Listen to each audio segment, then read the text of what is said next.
Hey, it's your boy Smitty, and this is exercise 2 from our course, Putting the Pain on the Page. And for the first exercise, we did something pretty simple, which was an opening line. So that was like to help engage the reader to want to see how the story ends.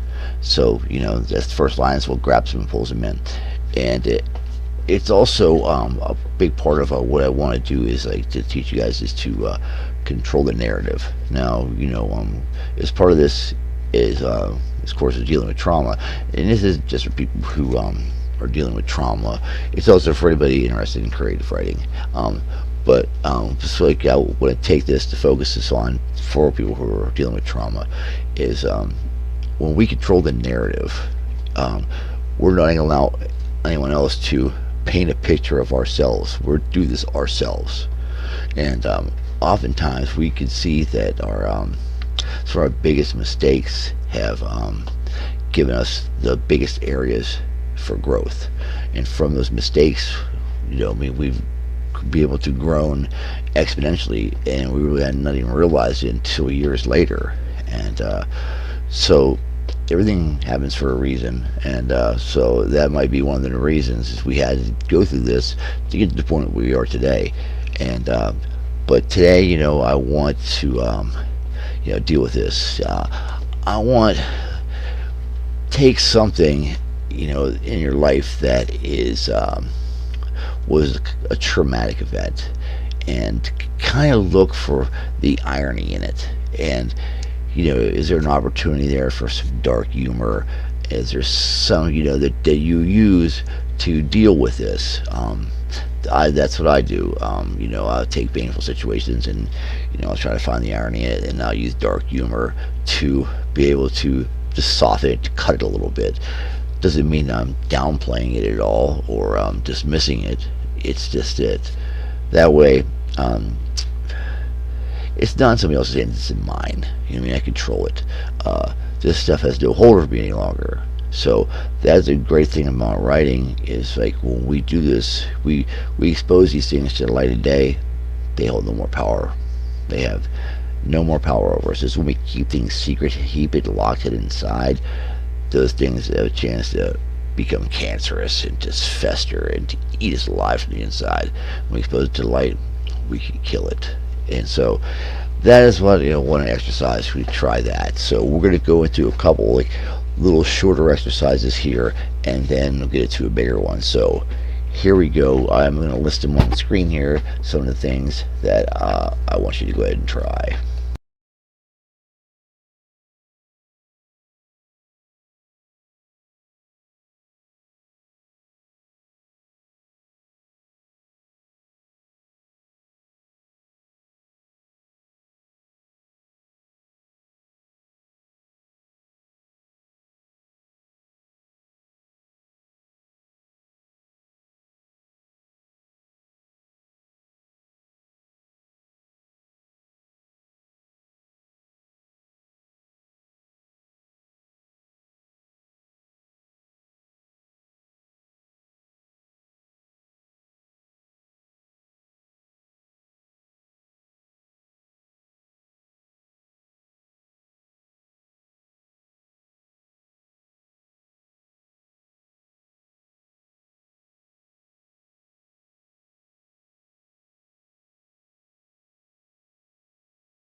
Okay, so we went through these exercises here. You guys found a situation that made you uncomfortable, that sucked, and you looked to see to find the irony and inserted to it to try and control the narrative.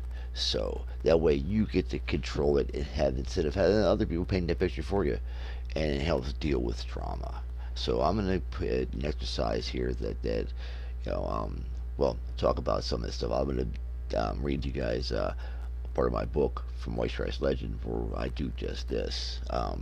It wasn't a crazy traumatic event, but it was an event that sucked, and I was able to find the humor in it. And so, okay, we booked some studio time to record our first demo. I was so stoked that this was finally going down. We had 4 songs we wrote that we were going to record that were all originals. We were practicing getting ready for the studio, and my crotch is itching like crazy. I never had jock itch, so I assumed that's what it was. But the next day, I'm at work in the portage on, and it itches again like crazy, and I see these tiny red spots of blood the size of pinpoints all through my underwear, and also little white dots on my pubic hair. There were little gray things slightly larger than the white dots. I grabbed one and examined it, and the fucker moved. What the fuck, I'm thinking, and it dawns on me. I got the fucking crabs. The damsel in distress seemed to have gifted my valor with pubic crustaceans that itched like hell as a token of her love and gratitude for my heroics. Damn, how do I get rid of these things? I didn't have a clue. Until then, I'd been lucky. I never had crabs or STDs. Thank God I haven't since. My friend Billy, who couldn't figure out how the pieces fit together, finally got it right, and the girl he did it with lit him up with an infestation. His first time the poor unlucky bastard gets crabs. Then she tried blaming him. When he admitted his virginity, she had to fess up. There must have been an epidemic because I was hearing a lot of these similar stories in 1988 amongst my circle of friends. I was broke. It was Monday, and my checks never made it past Saturday night. I had asked my mom for money, and she said no. I told her it was for an emergency, and with a red face I told her of my situation. She was sorry, but she was broke also. She told me to go ask my Uncle Don that lived next door. I went across the hall to the apartment my uncle and my grandma shared, and told him I had the crabs and needed a couple of bucks for some medicine. Of course he was broke too. He says, "Ask your grandma." By this time I was verging on the point of accepting these prehistoric alien invaders in my 1980s style pubic bush as welcome guests. So I went to my grandma, who I called Monty, and I said, "Monty, I'm in some trouble. I need some help. I get a case of the crabs, and I need a couple of dollars." If you have never suffered the indignity of asking your grandmother for money to buy crab soap, then you have not truly lived. She patted my hand and slid her favorite grandson a $5 to stop the itch and restore my sanity. Arriving at the pharmacy, I could not find crab peeling ointment anywhere.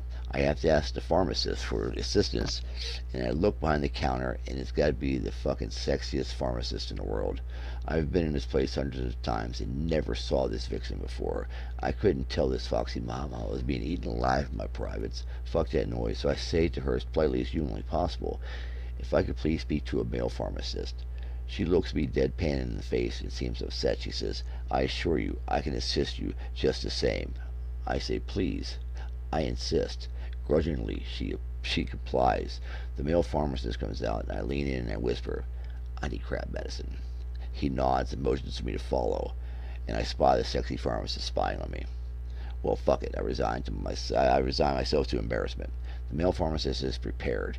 He has a bag with him and slyly slides the box in the bag so discreetly I think he may not have been the first to do this dance step. He whispers, "Follow the directions on the box to the letter, okay?"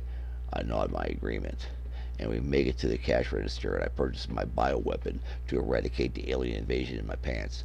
The whole transaction is spied on by the porn star in a white lab coat that would view me as a tainted stock if she could see in the bag.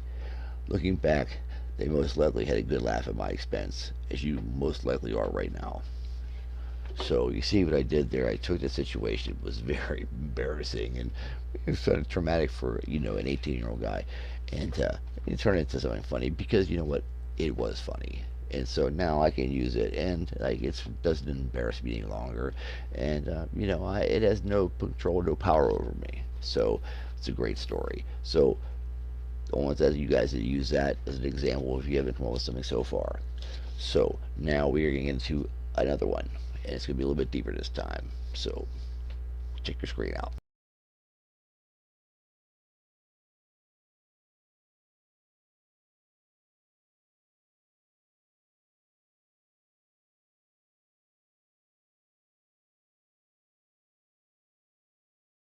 Hey, Smitty, I'm back. And so, what we had there on the screen for you guys was we talked about irony, and we also talked about metaphor and simile.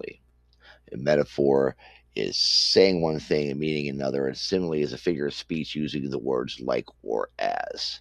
So, some example, like metaphor is highway is freedom, and we see the rebel as a wild beast, the criminal as a monster. A simile, fish out of water, that type of thing.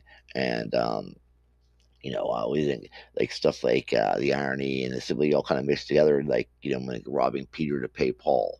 Was use all these things, and these things create a great story, and we could use those things in our lives to help us deal with our trauma and for our creative writing. It's all could tie in together. So, um, fiction is a great way to work through issues that you're dealing with, something that just weighs on your soul, right? You could take that situation and just twist it into something else, fictional. It's still real, but you're just using metaphor, simile, irony, and all these things to create a fictional thing to deal with your non-fictional event, something that happened in your life, and you could turn that piece of your something in your life into a work of fiction. That way you are controlling the narrative. Right now you own this thing, and you could turn it into something else, right? And it's not dismissing it that or anything like that. It's you owning it. So that's like what I want you to do.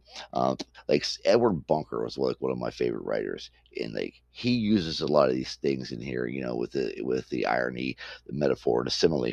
You know, um, he calls the book Animal Factory. It's about prison.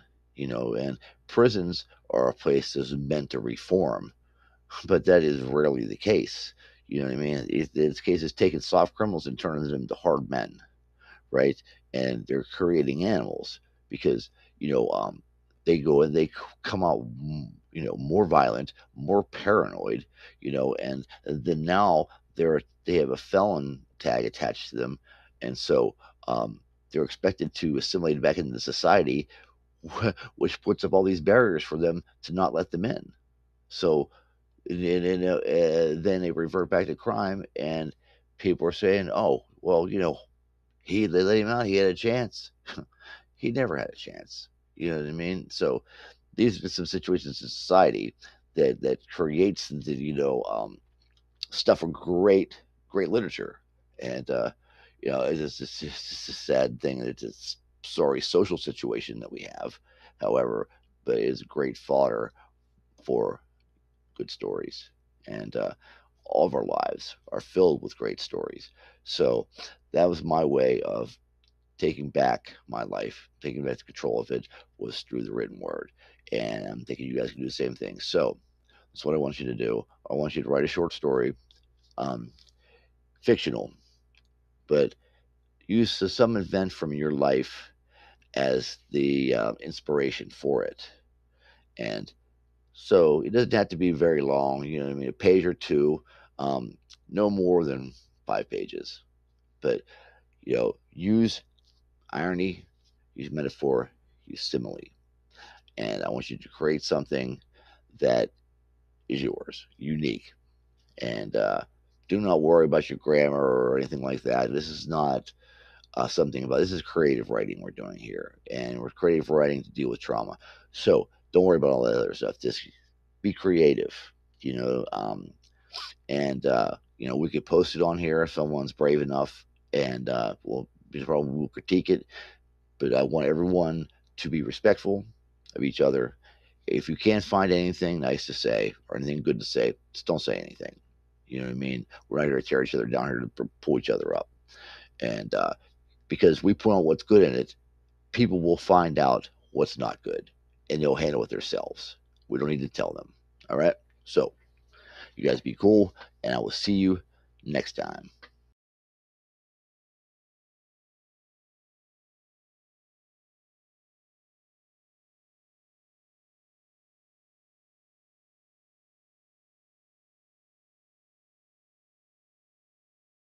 White Trash Legend by HC Smitty reads like a methamphetamine shot to the jugular.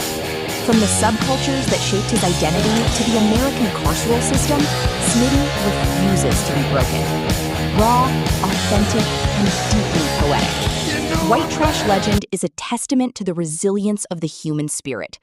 Available at Amazon KDP Unlimited.